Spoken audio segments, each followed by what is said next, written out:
my screen.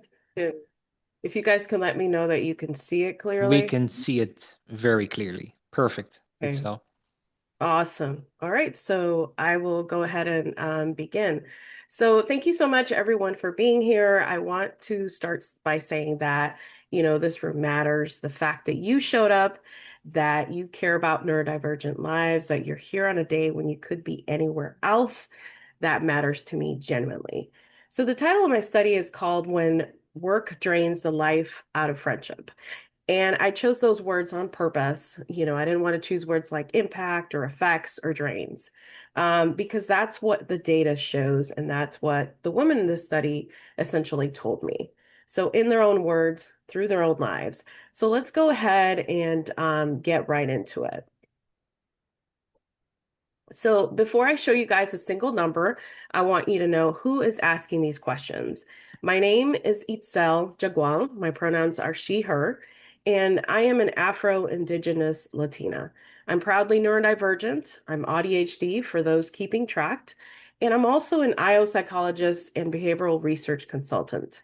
I founded the Unfolding Room, an independent research studio built on the belief that communities most absent from research deserve to be the center of it. So I'm not studying this from the sidelines. I'm actually, a candidate myself. So with that being said, this means that I have a responsibility to get this right. Now, let me show you what I did find.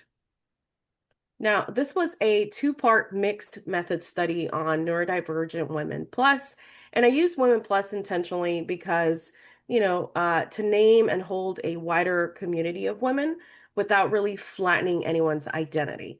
Part one was a quantitative survey. It consisted of 185 participants of self-identified neurodivergent women. Part two was a critical incident technique of interviews that included 9 women. And these were neurodivergent women of the global majority, which was the center of the design. Now, the theoretical framework that I used was conservation of resources theory and the job demands resources theory. Two of the most respected frameworks in IO psychology, and together they really gave me the context and communication to, tell you guys what these women are carrying and experiencing. Now, let me tell you what I actually built. Here's what I kept seeing. Okay. In my consulting work, in my conversations with ND women across industries, across roles, and across identities, I kept seeing the same thing. So work friendships, the ones that are supposed to help people, feel connected, were pretty much exhausting them. And the friendships outside of work, the ones that people actually wanted, the ones that could potentially restore them, were becoming impossible to maintain. Um, and this was not because, they just stopped caring. It was more so because, the day ended, let's say by 6 p.m., and they were tired. By the time the laptop was closed, there was really nothing left for them to bring. The study had 4 things I set it out to do. One of them being that I wanted to document how work and non-work friendships shape belonging, identity, and well-being for ND women. We needed to stop saying, well, we think this is happening, and really more about saying, here's what the data is showing. The second was, I wanted to center neurodivergent women of the global majority because I'm not going to stand here and present a study that claims to represent ND women while erasing, women for most who are most structurally harmed. So that centering was a deliberate choice, not, methodological one. Third, I wanted to, find moments that shape how women communicate, trust, and survive at work. Because as we all know, these patterns don't come from nowhere. They come from specific incidents. And so I wanted to really focus on those. And the fourth thing was I wanted to build something useful and evidence-based where we can talk about real support ecosystem and what that actually looks like, and how we can build this for actual real lives. All right, so here's how I did it. Part one, as I mentioned, included 185 self-identified neurodivergent women, self-diagnosed or a combination of, getting a diagnosis. We measured friendship quality, sense of belonging, identity, communication, and well-being. The goal was to see the shape of the problem at a scale. And part two were the interviews of the 9 women. from the global majority. This was, done at a Zoom call that ranged anywhere from 35 to 60 minutes, and offered in different languages. So I use what's called the critical incident technique, and here's what that means in plain language. So I didn't ask how you feel about work friendships. I asked, tell me about a specific time when a work friendship changed something for you. And so the specificity is what is important here, right? Because ND brains, episodic memory, concrete experience, that's where the real meat of the substance lives. So the survey, really kind of showed me the shape, and the interviews showed me really what was kind of happening inside. So before the findings, I need to make sure you guys understand the problem. So neurodivergent women are doing relational labor at work. So this goes from the smiling, the translating, the managing how they come across, and they are getting very little back. So the friendships that could restore them, the ones outside of work, the ones that feel real, are becoming inaccessible. And this is by depletion. And their identities are masked and managed from the moment that they log on to the moment that they close their laptops, and often well after. And here's the part that gets me. So that depletion, doesn't just stay in the office, it also comes home. So it's following, people into their evenings or weekends, and their other relationships. So as I mentioned, work doesn't stay at work. That's the problem. Now let me show you what the data, what I actually found in the data. So here's the question that I asked, how do work and non-work friendships shape belonging, identity, and well-being for neurodivergent women in today's workplaces? Very simple, but again, no one has really asked this question. So at least with this, we have a start. So the survey gave us 5 things that I want you to really, think about and process. One, work friendships are functioning as demands, not as resources. So in conservation of resources terms, that is a critical distinction. Why? Because a resource is supposed to restore you, a demand takes from you. So these women are experiencing their work relationships as something that costs them, not something that gives back. Number 2, non-work friendships, the ones that are higher quality, the ones people actually want, are pretty much inaccessible. And this is as a result of depletion. Number 3, depletion flows work to non-work directionally. So what is happening in the office is draining their evenings. What gets spent on masking and managing at work is not available for the people these women love outside of it. Number 4, the double disconnection. So this is not belonging in the workplace, not having access to belonging outside of it either. So they're feeling disconnected in both directions. And number 5, this one is, I did not expect when I started doing this study, but the data showed it clearly. So AI is already being used as a communication scaffolding. So women in this sample are using AI tools to help them navigate relational demands at work. And I'll come back to that. And again, note about part 2. So part 2 centers, women of the global majority. So how I analyze the data. So for part 1, we used descriptive statistics and cross tabulation. So I looked for patterns across friendship quality, belonging, identity, and well-being. And that was the solid foundation. For part 2, I used the CIT coding across 6 categories, which was trigger, context, response, outcome, adaptation, and spillover. And the conservation of resources theory and job demands resources theory were applied as interpretive lenses, so that, as frameworks that they gave us communication for what we're seeing. Now here's by the numbers on the CIT interviews. Here's what it contained. So 4 of the 9 participants documented clinical level outcomes. So things like CPTSD, ND burnout exceeding 2 years, panic attacks. And this is the JDR health impairment pathway. And it was real, right? So 6 out of 9 experienced trust inversion. I'll get to what that means in a moment. But again, 6 out of 9. 5 of the 9 used AI as a self-generated accommodation before any employer ever suggested it, recognized it, or offered an equivalent. And 7 of 9 described masking as a workplace condition, something that they, obviously didn't choose, but something that they had to manage just to remain. And again, these numbers are from 9 interviews that were done as a qualitative. So let me be a little bit more clear about masking, because the way this data surfaced, it wasn't one thing, it was 3 distinct forms.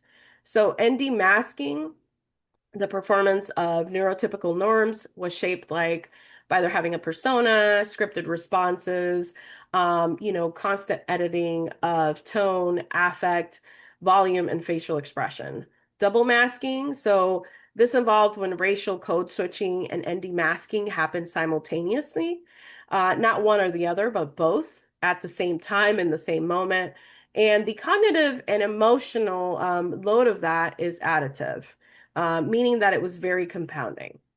Then there was also the compensatory masking. So this is overperforming professionalism to hide internal dysregulation, looking even more polished, even more controlled, precisely because the inside felt like it was just coming apart.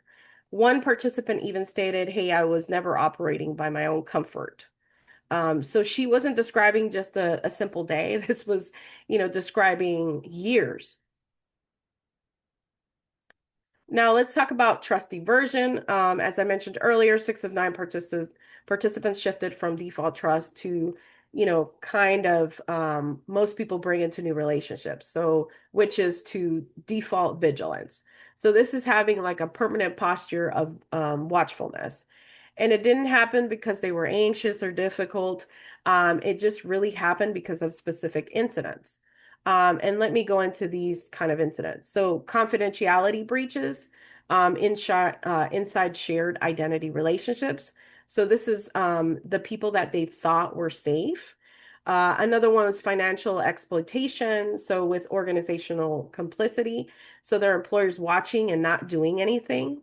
The pet to threat phenomenon, which I will, discuss further. And then also the humiliation or termination following disclosure. So when trust is broken in those specific ways, through betrayal by people you thought were allies in institutions that were supposed to protect you, it doesn't just affect one relationship. It kind of restructures, your whole dynamic. So every new relationship gets filtered through that last one cost. And it's really a relational adaptation to documented risk. Now, the pet to threat phenomenon I mentioned, it showed up consistently and it doesn't have, this is not something that is widespread as of yet. However, it has been discussed. So this is what happens when a woman of color, in this case, an ND woman of color, goes from being the exception, the star, the one they were proud to have in the room, to being a problem. And this is usually out because of, they speak up or advocated or simply stop making themselves, small. In the data set, redundancy after speaking up happened, termination for doing DEI compliance work, promotions were denied despite greater demonstrated skill, and they were assigned outside their hired role to reduce their visibility. And so as we can see, this is racialized and gendered, and it is documented across the data set. And I'm calling it out because I think, organizations, researchers, and communities need to lock in on this phenomenon. So the clinical outcomes, nearly half of the women, 4 of 9 interviewed, in part to describe clinical level outcomes. As I mentioned, they had CPTSD, ND burnout, panics, depression, communication withdrawal. One woman even described the convergence of menopause, autism, ADHD, and CPTSD all at once. All that combination that is clinically undocumented, underdocumented here in the literature. And in the job demands resources theory, there's a pathway called health impairment pathway. So when chronic demands exceed available resources over time, the health breaks down. And this is clearly evidence of that. AI is an accommodation. Here's what the finding that I mentioned earlier that surprised me the most. More than half the women, so 5 out of 9, I interviewed were already using AI as a form of self-generated accommodation. And 3 patterns came out of how they were using it. The first was, communication rehearsal. So using AI to draft messages, prepare for hard conversations, regulate their tone. And this was all because, the stakes of getting things wrong were high for ND women in a neurotypical environment. And this is real.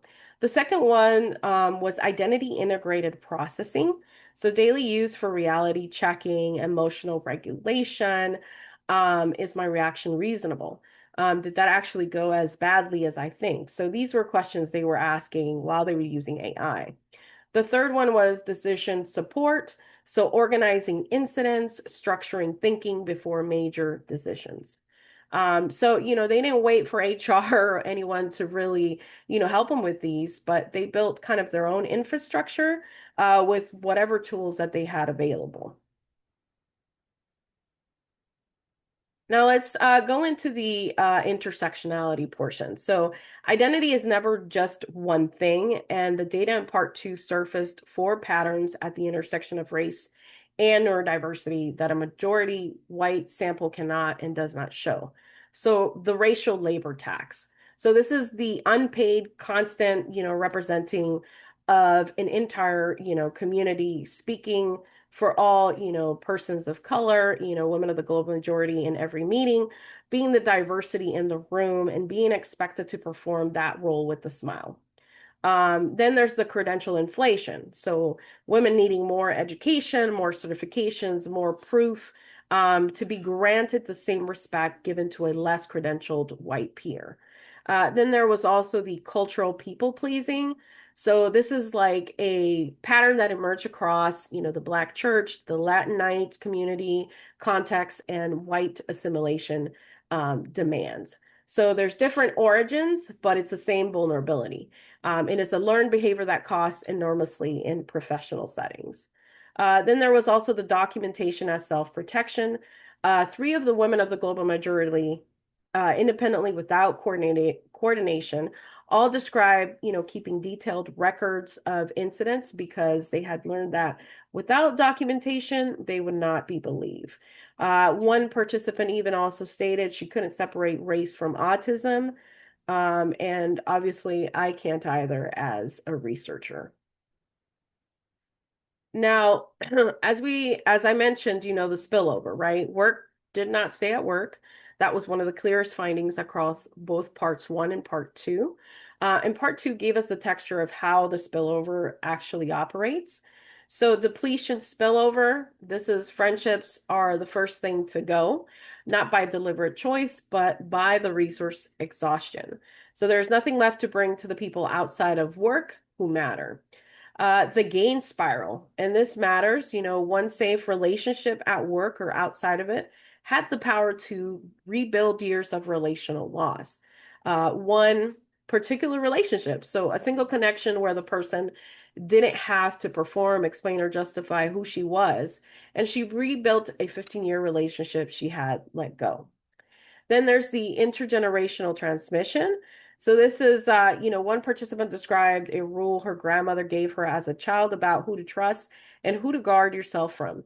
She came into the study having assumed it was old-fashioned advice. The data from her own life confirmed it. And then there's also work colonizing friendship. So this is content drift, work topics slowly taking over the non-work relationships. This wasn't planned until it was actually done. And then the friendships that were supposed to be the refuge had become an extension of the place they were trying to recover from.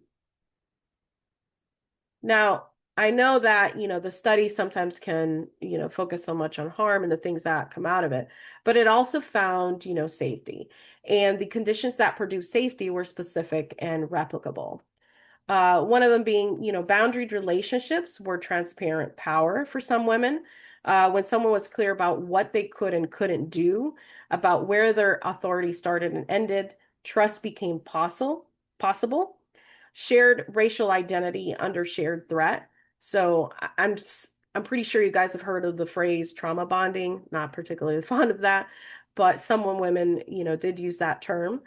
So not just shared identity, but shared understanding of what that identity costs in a given environment.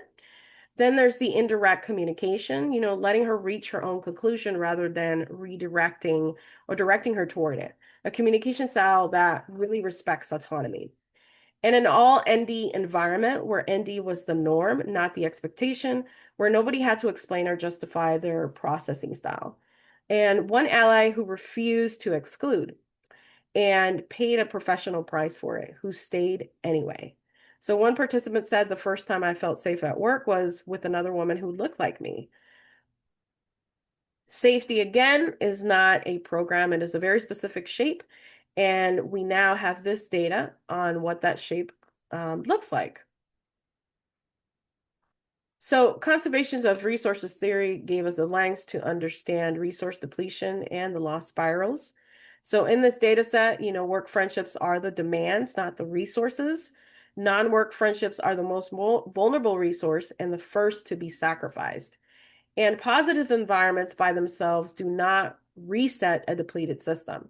The adaptations these women made from limited relationships, scripting communication, withdrawing, are self-generated conservation strategies. So they were used as relational and protective, often invisible to organizations that created conditions requiring them. The jobs demands resources theory really gave us the context and the communication for hidden demands and hidden resources. Masking is a hidden demand. Racial labor is another hidden demand. And advocacy fatigue is a hidden demand as well. The autonomy structure and the safe relationships are also hidden resources when they exist. The health impairment pathway is not a theoretical construct in the data set. It is documented in their real lives. So together, these frameworks, don't just describe what happened. They kind of explain the mechanism and the organizations and give organizations, researchers, and community leaders a way to kind of intervene in research, that's grounded in evidence.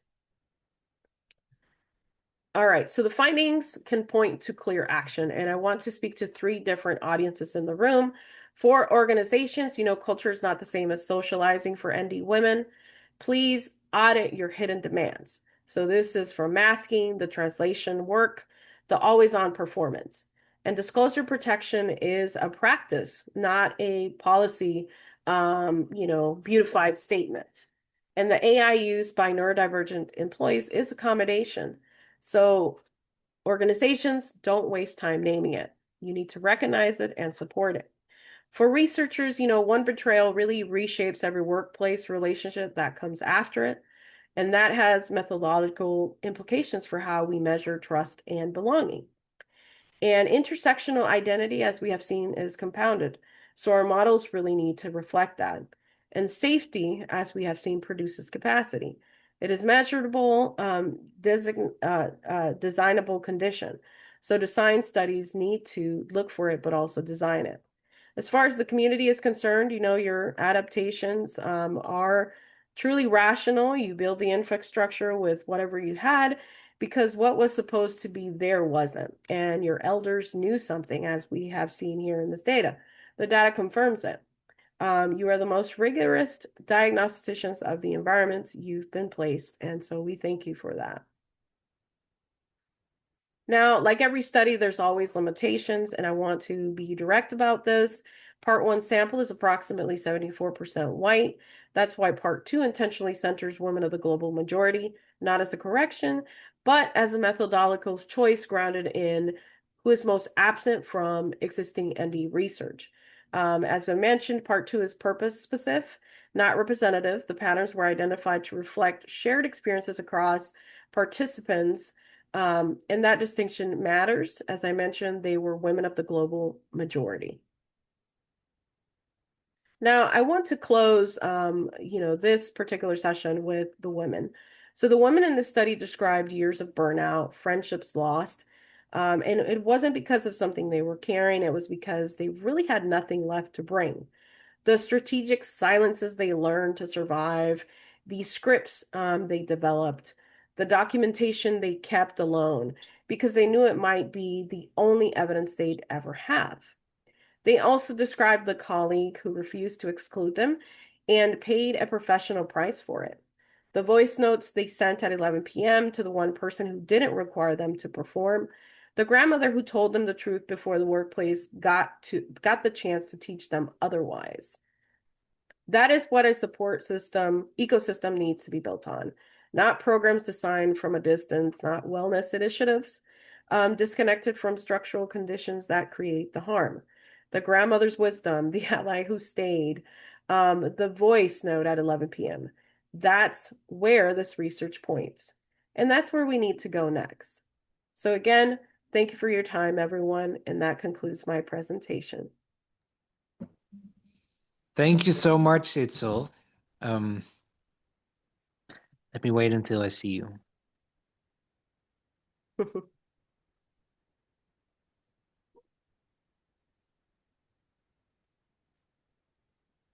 You should be able to see her now. Do you see her Oh, now, yeah, Perry? I see her now. Yeah, Lovely. sorry. Yeah. Thank you, Itzel. Wow. How interesting. And I find it a bit difficult to ask questions being white and male, to be honest. Um, Tell us about your own friendship, because I've never looked at this friendship this way, that the friendship at the office or at work has such an effect on the friendship outside of work. And I've never heard anyone talking about that. So I'm super interested. Can you tell us about your own friendships? Sure. When I was stating that I live inside this research, that is 100% true. And as I mentioned, I'm a multi-ethnic person. And so walking in all of me in different spaces is sometimes very challenging because I could walk into let's say, a workplace where the majority are, Latinos, and then they have their own specific version or expectation of how I should be. And that's neither mine to claim or to own. So it makes it very challenging. So I have to walk in with this kind of expected stereotype that I have to act and perform. And then on top of that, being neurodivergent, you have to wear this kind of mask because in Latino communities, that is something that is kind of private. And being also Afro-Indigenous is very different. So it is very different. And currently I live in the state of Florida, and certain spaces aren't very safe.